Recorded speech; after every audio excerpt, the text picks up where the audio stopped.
Year yields back. Chair recognizes Ms. Ocasio Cortez from New York for 5 minutes. Thank you. Thank you very much, Mr. Chair. Mr. Frerichs, if you had to describe your job to a layperson, how would you describe it in 1 or 2 sentences?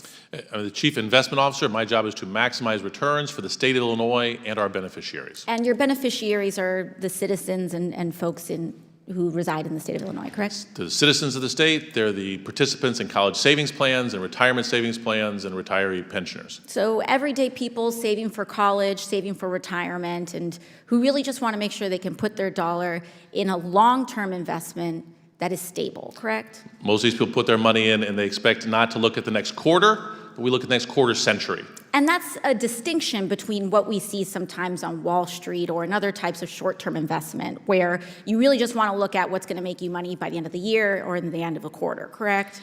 Frequently, a CEO might be motivated by a bonus trying to hit a point for the next quarterly profit report. But we want to make sure they're putting the company on a sustainable path to be profitable for the next 10 or 20 years, because that's what families saving for college and people saving for retirement care. And in the course of your work, have you noticed that short-term profit-seeking behavior is not always consistent with long-term returns for everyday people?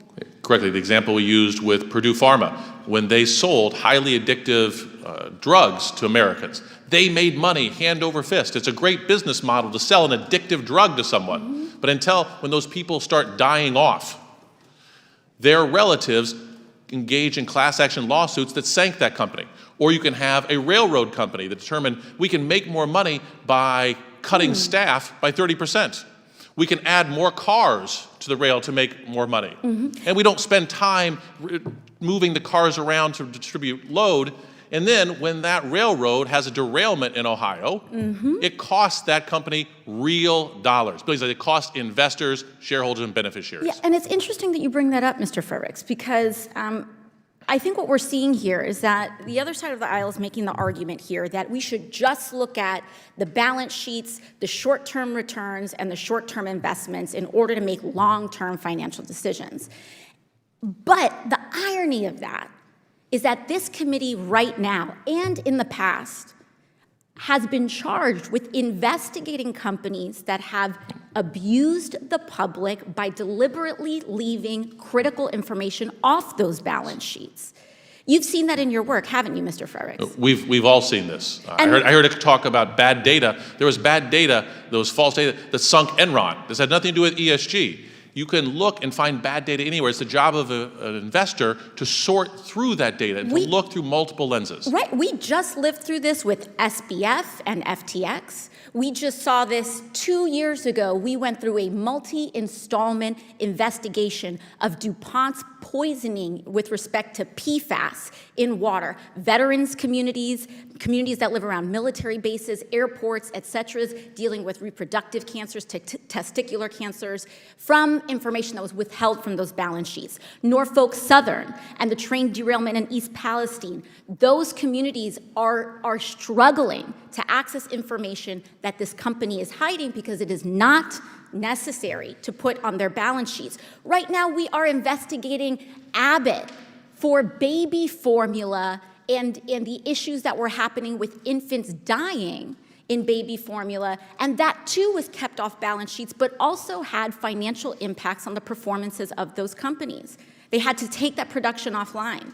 And so the argument here is that our our investment managers in different states should not take this information into account when making investment decisions for the public. Mr. Frerichs, can you really do your job if you're just looking at short-term returns, if your job is for the long-term financial health of people saving for college and retirement? No, as a fiduciary for families saving for college, for people saving for their retirement, they don't really care so much if a company is profitable next quarter. They care if it is profitable for the next 10, 20 years or quarter century. And so when we talk about where this push is coming from, why now? Why is this happening? This is happening because the nature of value in companies has changed. We still do traditional financial analysis, but we layer on another level of analysis to deal with these risks, and they are material. They may deal with human capital, they may deal with workers, they may deal with the environment, but they have real-world consequences on the bottom line of these corporations, and if we don't have access to that information, it's like investing with a blindfold on. Thank you very much, and I yield back.